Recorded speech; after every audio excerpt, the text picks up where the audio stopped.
It's Friday night, and I just wanted to remind everybody Christmas is quickly approaching, so we're under DUI enforcement with overtime funds from the federal government.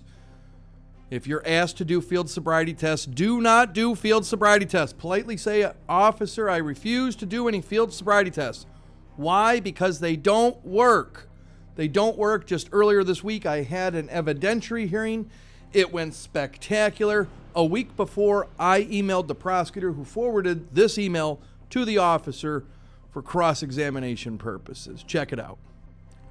So I sent this email on over, and according to the 1977 study, 46.5% of people were falsely arrested. That's the original field sobriety test battery. In 1981, officers found 18% of people, 1 out of 5, that had not had any alcohol in their system were judged to have alcohol in their system, and it had a 32% false arrest rate.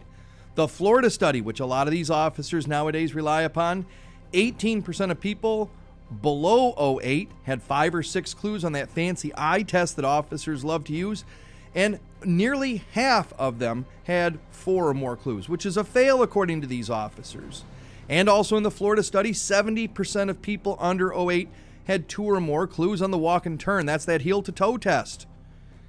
And 70% failed it when they were under 08.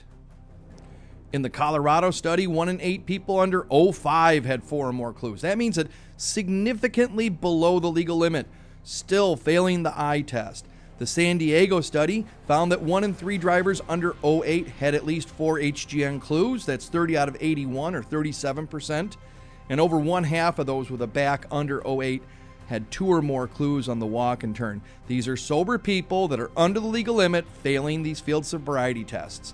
And finally, on the robustness study, 77% of people with a back under 08 had 4 or more clues.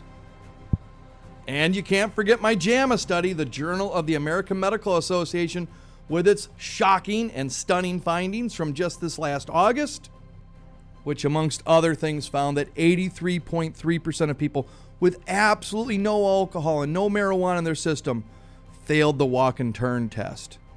And what do you think the officer did with this massive amount of knowledge that I provided to him through this email? He said on the stand, he said, "Yes, sir, I did receive your email. Did you read it?" "Yes, I did." "Did you look up those links and verify the information that I had provided to you, officer?" "No, sir." "Why not?"